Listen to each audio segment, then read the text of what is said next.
સાહેબ પકડે છે, અમે નહીં પકડતા. સાહેબ ફેટે પકડે છે, અમે થાળા પકડતા. અમે ફેટે પકડો છો, અમે પકડતા છે. સરકાર આપીએ.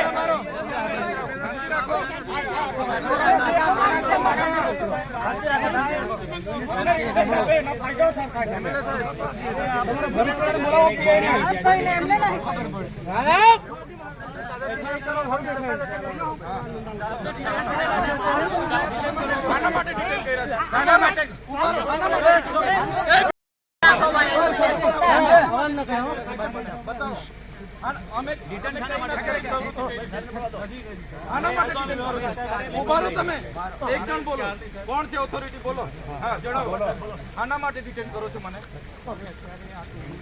હા, કરીએ ને, અમારો વિસ્તાર છે. અમે ક્યાં ધક્કા મૂકી? તમે કેમ આવ્યા?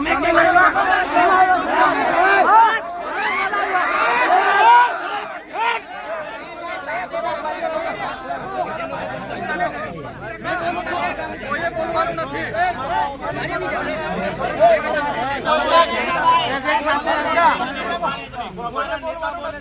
મેં બોલું છું.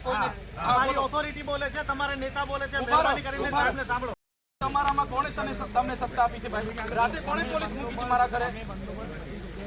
કેમ આજે કેમ બંદોબસ્ત મારા ઘરે મૂક્યો તમે? જ્યારે કાયદો બિલકુલ નહીં.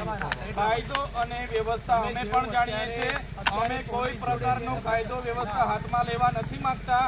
તમને હું રિક્વેસ્ટ કરું છું, તમારી વર્તન સન્માન કરું છું. સાંભળો મારી વાત. તમારા પીઆઈ અને પીએસઆઈ મારા પર ખોટી એફઆઈઆર કરી. તમે ક્યાં હતા? આ મંડળી ગેરકાયદેસર છે. તમે આ ટોળું એવું કર્યું છે, ગેરકાયદેસર છે. એટલે અહીંયા તમે કેશો તેમ ચાલવાનું છે. કાયદો કેમ થશે? કાયદો કેમ થશે? સાંભળો. અટકાવ્યા કેમ? હા, એ અટકાવ્યા એટલે પબ્લિક આવી છે. કેમ મને રાત્રે અટકાવ્યા છે તમે? કેમ ધારાસભ્યની તમે નજર કેમ કર્યા છે? તમને એટલા માટે ધારાસભ્ય તમે ત્યાં એલાન કર્યું હતું કે તમે ત્યાં કયામાં એલાન કર્યું? કયા સમાચારમાં એલાન કર્યું?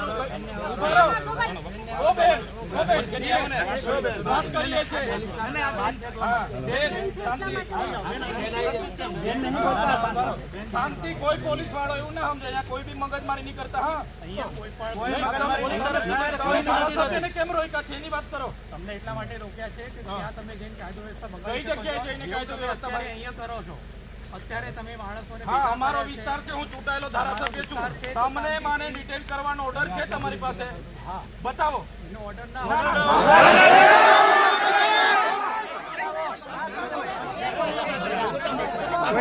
ઠાકર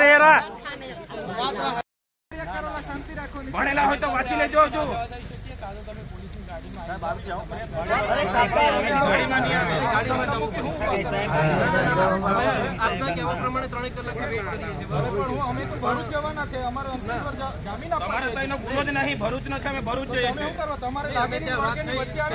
અમે તઈના ગુનેગાર છે, તમે ગુનામ કાઢવા માંગો છો અમને ઉપરથી. બીજી હજુ એક ફરિયાદ કરવા માંગો છો, અમને ઢીલા પડવા માંગો છો. તમે ભાજપના ઝંડા પહેરી લઈ આવો. તમે સાચી વાત છે.